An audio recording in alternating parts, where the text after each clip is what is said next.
Welcome to this quarter's Engineering Productivity Tools Meetup. And our special guest today is Vikram Ghosh, who is the Chief Revenue Officer at GitKraken. Mickey, thank you so much for inviting me. I have some questions about your background. You were at Microsoft for a while, as I recall. That's right. I grew up at Microsoft, spent most of my life at Microsoft. And different roles. I started off as an engineer. I started off as an engineer writing firmware, moved on to professional services, moved on from there onto pre-sales. Back then, there was a role that was pretty popular called solution engineers or solution architects. And from there, moved to security with Microsoft. Was a sales manager for security, and then I was a product manager on Windows Server. In fact, one of the features that I had written back in the day for Windows Server 2008 and 2008 R2 still ships with Windows Server. And from there, I moved on to SQL Server, was chief of staff for that business unit. And on my last few years at Microsoft, I used to be looking at the managed service provider segment. While I was at Microsoft, I realized that, we would talk a lot about open source and startups. And I really did not have a lot of understanding for startups and that open source ecosystem. So my next role, with a brief step at Citrix, was at a DevOps startup and a pioneer out of Seattle called Chef. So I was with them for 4 years, took them to an exit, and I was leading up biz dev and corp dev for Chef. And I believe Chef is a tool that used to be pretty popular in the mid 2010s with developers trying to manage infrastructure as code. And while I was doing that, I realized that, look, application security was becoming another major challenge. And so after Chef, I joined an AppSec startup out of Australia called Secure Code Warrior. And from there, I came to GitKraken, and I'm on point for all of our customer revenue and ecosystem growth efforts. So that's my background.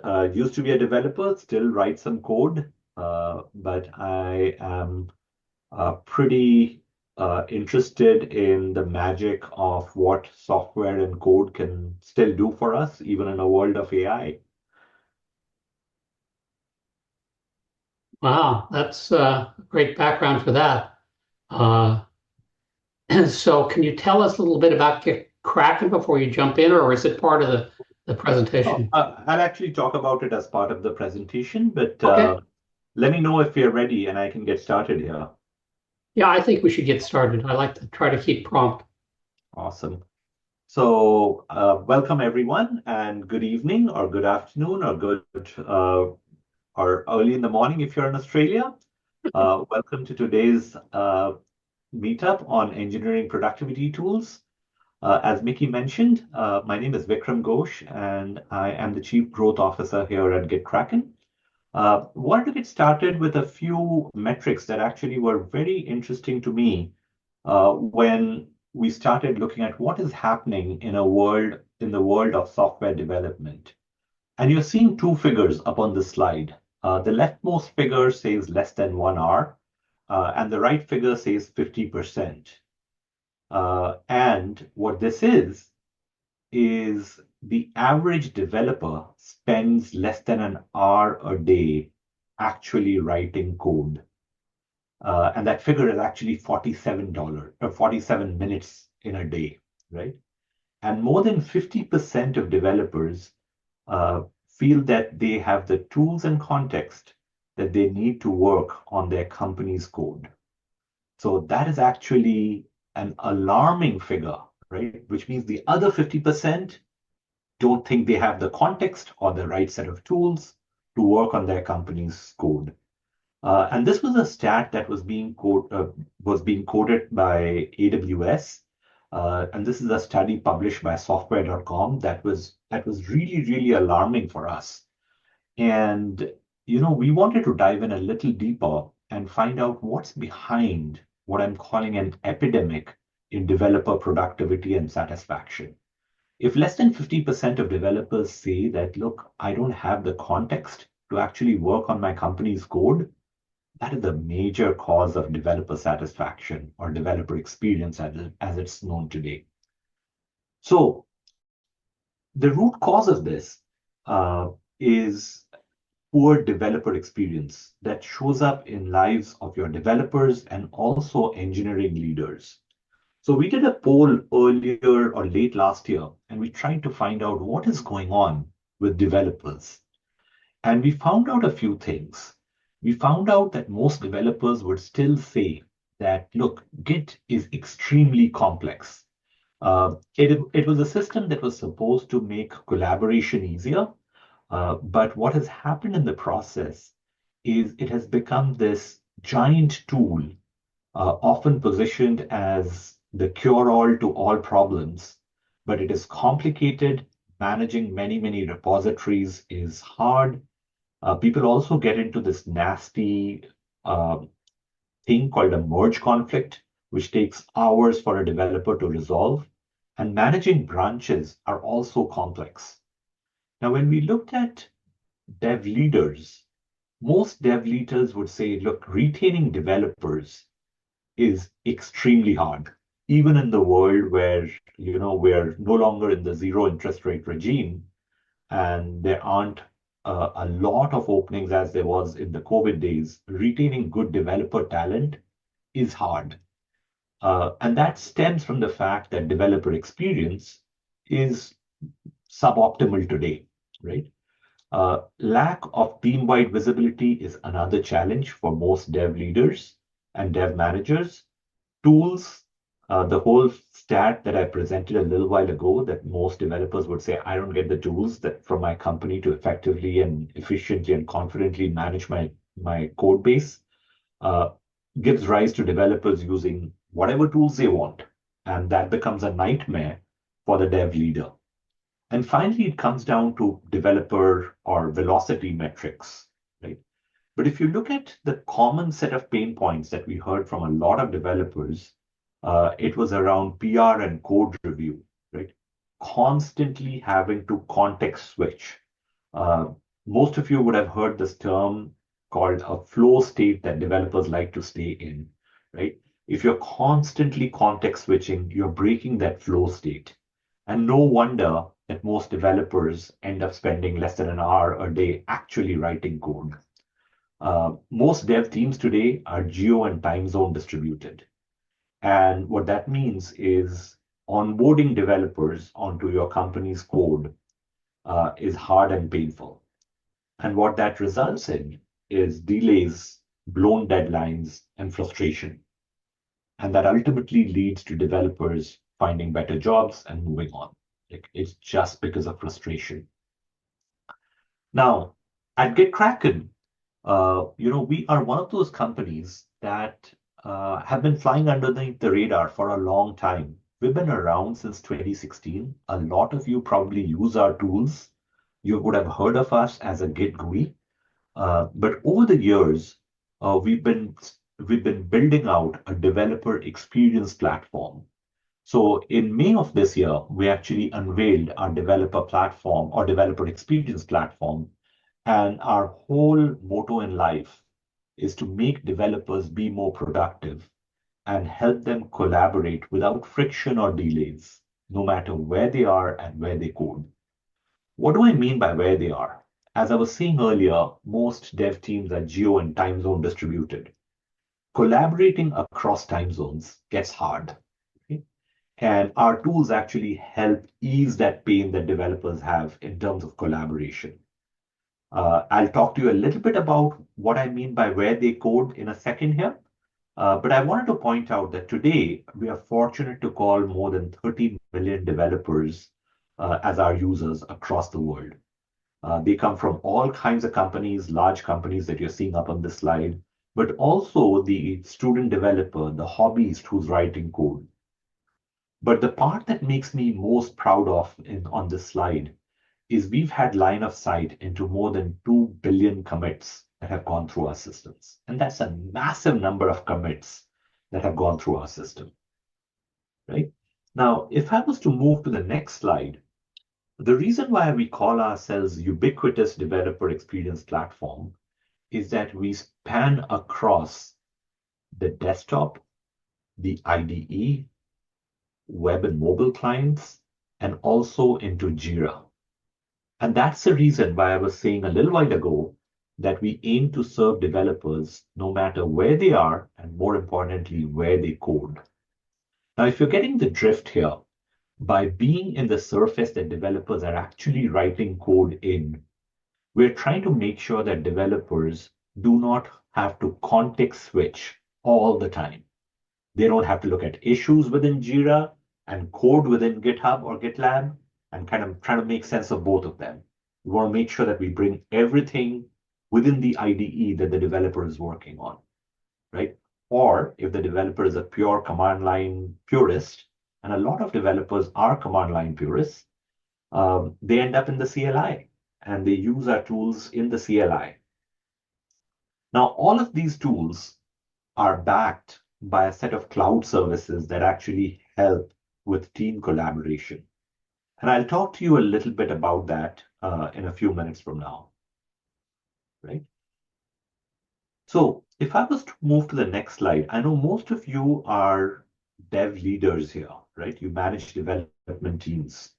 And we are proud to not just service the developers, the 30 million developers who use our platform, but also dev leaders and dev managers. And by doing that, we aim to create value for all stakeholders, right? For you as the dev leader, what it means is really being able to outperform and recapture time, right? Staying ahead of problems, staying informed with data and metrics. A lot of challenges that dev leaders have is, and I've faced this firsthand managing a development team, when we would go back and ask developers, hey, you were right working on this piece of code. What happened? The most common answer would be, guess what? I finished my work. I'm waiting on somebody to review my code, right? And that would lead to a lot of frustration, at least for me. Right? For my team, it would mean how do I save time and reduce errors and thereby create resilience and autonomy within the team. If I was to go back and engage my peers, it was more around how do I enable collaboration more effectively with my peers as a dev manager. And finally, for my leadership, I had to talk back in terms of numbers that they would understand, right? Now, in today's world, all of these are different systems, right? The system that you use to track work is different from the system that you use to report metrics, is different from the system that you use to collaborate. And that causes stress and pain, not just to the individual developer, but also to dev managers. Now, what I wanted to spend a little bit of time today is covering three key facets of our platform. And those three themes that I'm going to be talking about today is how do we enable tracking of work and metrics through our platforms? How do we help you as the dev manager deploy best practices that your team can use? And finally, how do we ease this pain of not just onboarding team members, but also offboarding team members? Now, why is offboarding important? Guess what? In today's world, every team is constantly working on a set of projects, and that project is then taken over by somebody else, right? And that's the reason when you're moving a project from one team to the other, it becomes important to offboard team members. Now, I'll go back and talk about the first theme that I wanted to talk to you about today, which is how do you track work and track metrics? And with that, I wanted to introduce a feature within our platform called Launchpad. Think of the personal Launchpad being a developer's personal to-do list. What you're seeing up here is a view that shows the individual developer all the PRs, issues, work in progress that he or she is working on. What you're also seeing up on the screen is this little toggle here that helps move from personal to a team view. And this team view shows the team manager as well as individuals in the team what his or her peers are working on. So for example, you're seeing this PR that is ready to be merged, right? You're also seeing these set of PRs that do not have a reviewer as yet. We actually take it a step further. We also show you status of the CI systems that are being run. So if you're using GitHub and you're using GitHub Actions, or if you're using GitLab and using GitLab CI, we're able to pull up all CI failures and show it on the screen. So it's not just an individual developer who's able to see what he or she is individually working on. It's also the team manager who can then see, you know what? I see a PR that does not have a reviewer assigned, or I see a reviewer assigned, but nobody has worked on it as yet, right? And that helps the manager intervene and run stand-ups much, much more effectively than what's happening today. The next thing I wanted to share with you is this notion of measuring velocity. And you're seeing a feature within all our tools called Insights. And what Insights does is measures the most common metrics that a dev manager reports back. And you're seeing 6 of them or 5 of them on the screen. Cycle time, average throughput, merge rate, how many PRs are open and how many have been merged, right? Now, most developer platforms will give you just this view, but they would not go down and tell you why these metrics are the way they are. By combining insights with the previous screen that I showed you in Launchpad, you're accurately able to see, you know what? This developer was supposed to be working on code X. He's done his or her part. Now it's waiting on somebody else, which means that my merge rate is actually looking bad. Okay? So that gives you a double click on why these metrics are the way they are. Okay. The next thing I wanted to show you was this view within Jira. We have a tool called Git integration for Jira that essentially gets Git information from GitHub, GitLab, Azure DevOps into Jira. And we then added a view into that tool that is looking at Jira's projects, and it helps you identify and mitigate project risks. Now, what do I mean here? If you're looking at this green, if you're looking at this red dot right here, and this whole column of red and yellow and orange, it actually tells you what is happening. So the red one says, look, the sprint end date is less than 5 days away, and more than 50% of the issues are not done, which means there's no way you'll be able to meet the sprint date, right? The one right next to it says that the sprint progress is 33% lower than expected, right? And the last one here is showing you another indicator wherein the sprint scope has been changed, right? So what this is doing is helping you identify risks that your software projects have. And similarly, these issues on the bottom of the screen are showing issues that are stagnant for more than 10 days from the last status change. And the last one here is showing issues that are stagnant for more than 5 days from the last activity. Now, these 3 things, this view within Jira, the slide that I showed you earlier with insights and tracking metrics, and the first one that I showed you around Launchpad and tracking who's doing what, help you monitor work and also track progress. But most importantly, it helps you remove roadblocks that your team or your developers are facing on a daily basis. Okay. Now, I want to talk about the next theme in terms of standardization. As managers, you would have probably been reminding people all the time that they need to adhere to some best practices. Now, what do I mean by best practices? It could mean naming a repo in a certain way. It could mean that every time that a code that is touched in a repository that has sensitive information, i.e., let us say this repository has code that is primarily written for a payment service, right? It should have at least 2 reviewers. You can now enforce that through a template that you can deploy across GitHub, GitLab, Azure DevOps, and Bitbucket, right? And we call this feature automations. Now, I know on this meetup, Shania from CodeSee had presented a few weeks ago or a few months ago, and we were fortunate to be now the new homes of CodeSee. We acquired CodeSee in May of this year, and this is capability that was there in the CodeSee platform that we are building fast and furious into the GitKraken platform, right? So, Now, yeah. so can you elaborate a little bit more on how you see integrating? Yeah.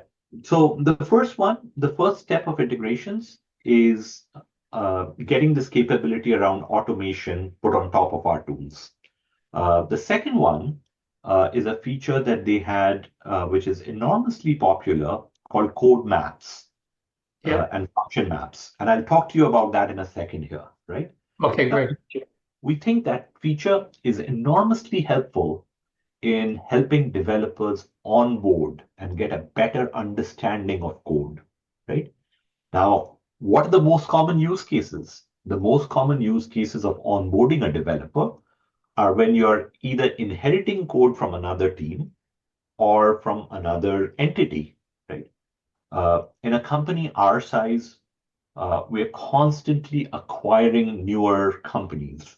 When we acquire a newer company, we want to understand their code, right?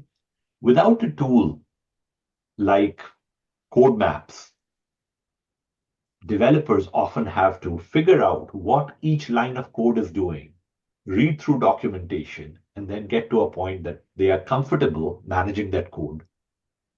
And Mickey, this is not just in an acquisition or an M&A scenario, right? There are projects that constantly move from one group to the other in large companies. And more often than not, these teams that inherit that code are geo and time zone distributed, right? And the old people who are working on that code do not want to talk to the new people because they moved on to something else, right? Yeah. Documentation is not great all the time, right? So that is one of the key areas that we are focusing on in terms of onboarding developers onto a dev platform. This morning, I was on a call with a large telecommunications equipment manufacturer. And this is a multinational corporation, has offices all over the world, has developers all over the world. And one of the developers there who was on the call this morning, relatively senior, and he said, look, every time that we hire a developer, it often takes days before that developer knows what repos that group is working on, right? So we have a feature within GitKraken called Workspace. And what Workspace does is it groups up repos that a team is working on. And that helps with easy onboarding and offboarding of developers from a specific project. It also helps organize and share multi-repo projects within seconds. If you remember that first slide or the second slide that I was talking about in terms of what irritates developers, this whole notion of microservices has led to this concept called a multi-repo architecture around how people store and manage code, right?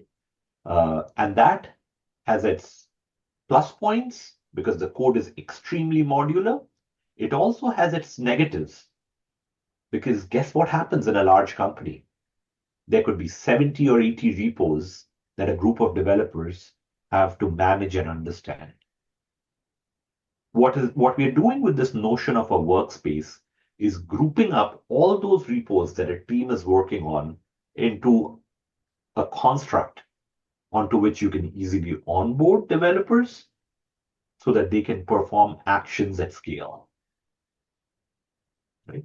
Now, what do I mean by actions at scale? What's the first thing that you do when you're on GitHub or GitLab or your favorite source control? You clone repos. If you're on 70 repos, you'll have to do that task 70 times. That's crazy, right? So this whole notion of a workspace, you say, you know what, I want to clone this whole workspace, and everything is cloned onto your local. So that's an example of an action that you're taking across repos that, again, cuts out time from a developer's day every day because they're constantly cloning repos and working on code. Okay. The next feature, and this is something that you pointed out a little while ago around CodeSee. What you're seeing on the screen is functionality that CodeSee has built called CodeMaps. And this is a specific module called a code tour. If you're seeing on the top right, it has this little green button that says Start a Tour. And what happens when you start the tour is the first file that it picks up is readme.md. It's also shown us on the bottom here, if you're able to see my mouse or my cursor, that bottom right is an artifact that came with readme.md, right? On the top right, you're seeing three classifications. You're seeing assets, you're seeing UI elements in code, and you're seeing logic. And if you click on the next item of the tour, it actually opens up that whole code base and helps you identify what are the UI elements, what is the logic in this code, and what are the assets and artifacts that this piece of code is pulling up, right? You can also click on either one of them and say view code, and it will open up and show you lines of code. Now, what's happening in this whole process is it's helping you as the individual developer get understanding of that code a lot more quicker than what you would do by just reading lines of code and trying to figure out what that line of code is doing. Right? It gets slightly better. What you're seeing up here is a dependency map. Right? And this dependency map becomes critical because you do not know what components are dependent on what others. Now, by looking at this dependency map, you're able to see that, look, this piece of code here works with this one, with this one, with this one, and these. It has no dependency on this piece of code that's right here. It's great. Right. Now, any questions before I dive a little deeper into our platform here? So I'd love to know more about CodeMaps, but you probably just scratched the surface of it. As I recall, they had a real-time feature as well. That's right. What I was showing you was a code tour, but they also scan code and they can show you in real time, or we can show you in real time what is changing within that code base. So they've kept that feature. Yes, we're actually in the process of rebuilding it. And it will be available in our platform in Q1, early Q2 of next year. Okay, great. I thought that was very interesting. Great. Now, we're talking in 2024, no talk is complete without mentioning AI, right? Now, I wanted to take a few minutes and talk about what are we doing with AI, right? There are a few things. We're trying to make lives of a developer easier by using AI. We have certain functionality that we built into our tools today, and it's primarily around generation of a commit message an understanding of a commit message, right? When people are reviewing code, most of the time you'll see, you know what? That whole description of that commit is lorem ipsum, right? Why? Because the developer honestly didn't have time to write it out or was not thoughtful in how he or she would articulate what is in that piece of code that they have submitted for review. So we use AI there to be able to generate that code, right? Or generate that commit message, right? So we're not generating code, we generate the commit message, right? What we have plans to do is a lot more with explaining that commit message or that commit, and also explaining things that are in our commit graph, right? Now, from the reason why I brought up this enterprise grade slide as I'm talking about AI is AI is very powerful, but it also scares a lot of companies and a lot of people, right? Now, the first thing that we do with AI is we give people flexibility to use their own model. So we work with OpenAI, we work with Anthropic, we work with Gemini, we work with Azure OpenAI, and there's a lot more coming, right? So in this whole description. What about Copilot? Excuse me, what about Copilot? Yeah, so Copilot, we actually work with Copilot. We support Copilot models as well that uses, again, GPT 4 and 4.0 today. So we work with Copilot that then calls GPT 4 or 4.0. Right? So absolutely, we work with Copilot. Right? Now, the reason I mentioned the Azure OpenAI service is a lot of large companies say, look, I will not use the public OpenAI service. Right? So what Microsoft has done is created a private service called Microsoft OpenAI service or Azure OpenAI service. And we work with that for an enterprise customer. We also work with Amazon Bedrock, right, which is another system to run your LLMs within your corporate environment and not shared by different customers. But the next slide here is around, what do we do with regards to security in terms of access management, compliance. We have a product that is an Atlassian plugin called Git integration for Jira. So we follow Atlassian's cloud fortified model. In terms of data residency, we support data residency in the US as well as in EU, Singapore, and Australia. Moreover, we have an on-prem offering. So if you're a defense contractor and you say, you know what, my data cannot leave my private environment, we have an on-prem offering as well. So with that, what I wanted to do is kind of share a few of the comments that our customers tell us all the time. If you're looking at the first one there, this is a customer called Landsweeper.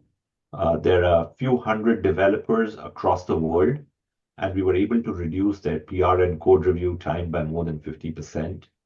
The next one that I wanted to point out to you is this last quote here from a data protection company. And they said, look, our DevEX platform has been a lifesaver because it literally helped the individual developers navigate this world of messy merge conflicts. And at the same time provided leaders with visibility into who's doing what. Now, with that, next steps, if you have any ideas, there's a free 30-day trial that's available for all or part of your team. I'll leave my email address with Mickey, or you can send an email to us and we'll gladly set up time to brief you or your team. And we can set up a guided onboarding session to get your team started on a 30-day trial. If you have any more questions, we're all ears and we want to definitely take you up and talk to you about how we can improve developer experience within your companies. Well, I think that's a great overview. I think you have a very interesting product. You position yourself as DevEx, but many other DevEx companies actually focus on different things than what you focus on. So maybe you could define DevEx for us in your. That is an interesting observation, and you're spot on that DevEx is a term that is still pretty vague for most people, right? Now, if you look at why we call ourselves a DevEx platform, we're trying to do a very simple task, which is how do I make the lives of a developer a lot easier and better than what it is today?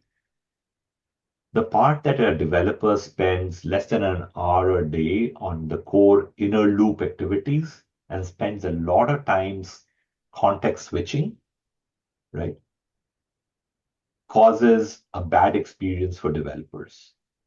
And what we're trying to do here is to make sure that the individual developer's day-to-day life is a lot better than what it exists today by easing collaboration, by easing things that could be automated, and by helping the team manager understand what bottlenecks his or her team is facing.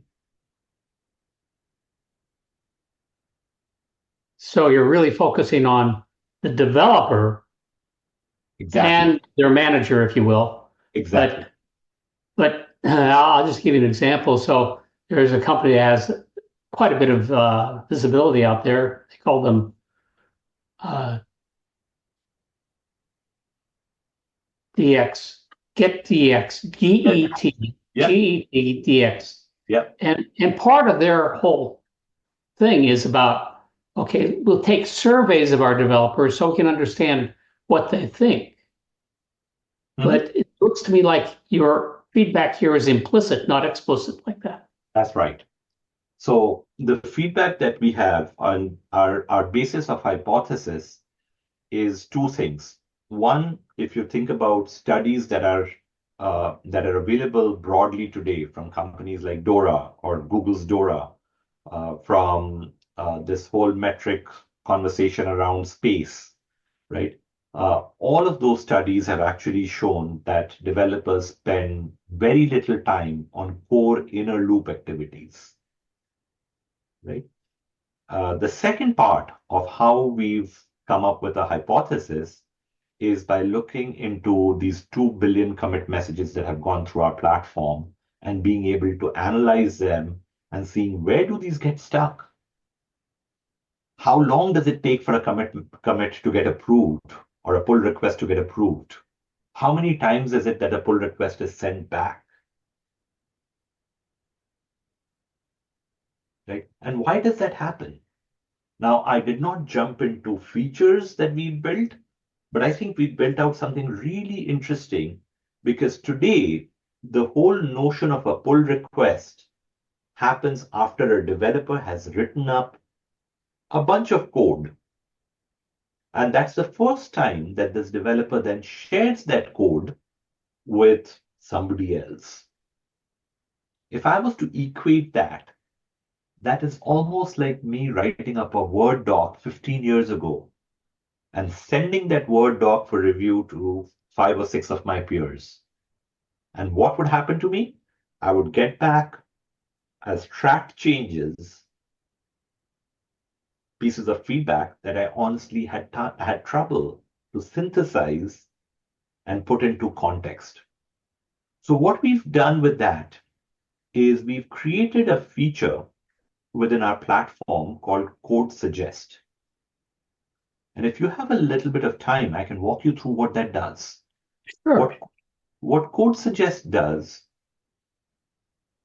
is it almost brings Google Docs-like capabilities directly into code, wherein a reviewer, before that code is actually submitted as a pull request, can provide comments, can provide edits on that code.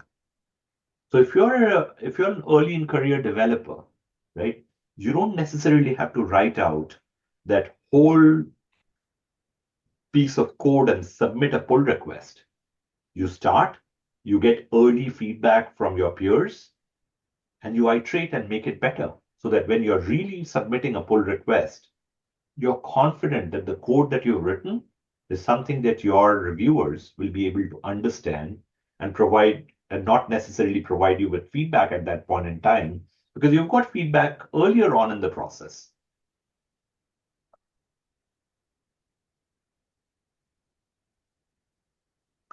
So when we go kind of unique. Yeah. when we go back and talk about developer experience, it's all about, how do I make somebody who's writing code, their lives easier? How do I take away the mundane tasks and get them to focus on what is really important, which is writing code, and not waiting on somebody else reviewing code or having to look at issues that are in different systems?